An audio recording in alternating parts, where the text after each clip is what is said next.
Okay, so let's jump right in. Sounds good. Today we are going deep diving into U.S. border policy, Okay. specifically back in 2019 during the Trump administration. Right. There was a lot going on at the southern border back then. And we're looking at this CBS News article that says border agents were actually told to deport migrants Hmm.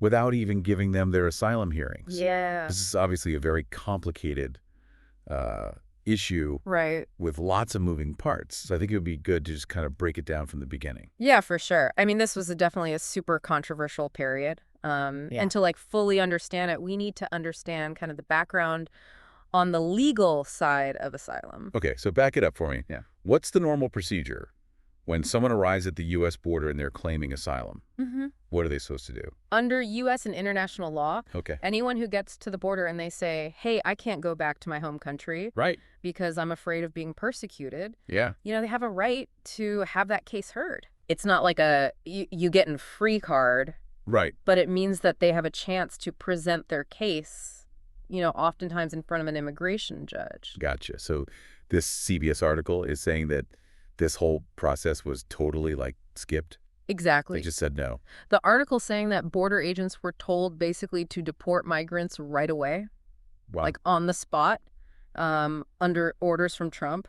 They called this summary deportation. Okay. And that just means skipping that whole asylum process that we talked about. Summary deportation. Yeah, that's a pretty intense turn of phrase. Can you kind of explain how that's different from the usual process? I mean, think of it like this. Okay. Usually there are checks and balances, Right. to make sure that migrants aren't just wrongly sent back to dangerous situations. Sure. They're supposed to plead their case, provide evidence. They have a right to a lawyer. Yeah. And summary deportation just cuts through all that.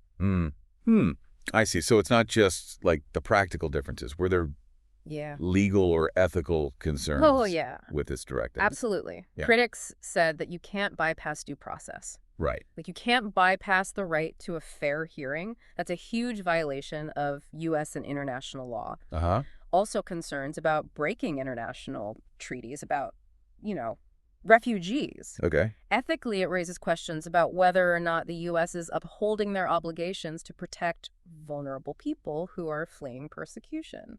That makes sense. And the article talks about pushback against the order. Uh-huh. Can you tell me more about who was criticizing this and what were their main arguments? It was widespread. Yeah. I mean, you had civil rights groups saying it was a violation of human rights. You had legal scholars questioning whether it was constitutional at all. Gotcha. You even had some members of Congress saying, hey, is the executive branch overstepping here? Yeah, it sounds like this really threw a wrench into things back in 2019. For sure, for sure. So stepping back a bit, how did this directive kind of fit into the broader context of the U.S. border policy at the time? Well, the Trump administration was all about stricter border control. Right. That was kind of the core of their agenda. Right.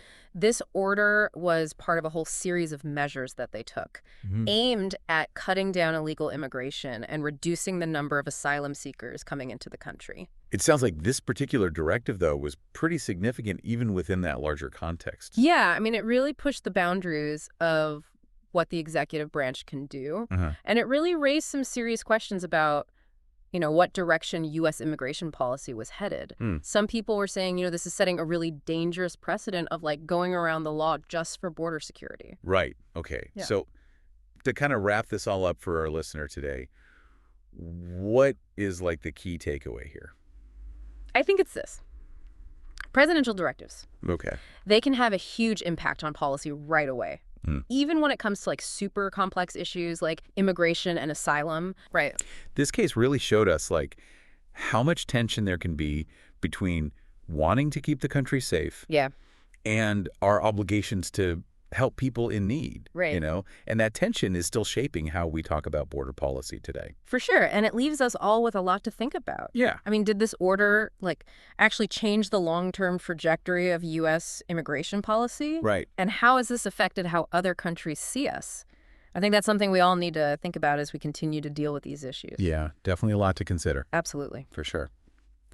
All right. Well, thanks for joining me on this deep dive. Thanks for having me. It was great chatting, and we'll see everybody next time. See ya.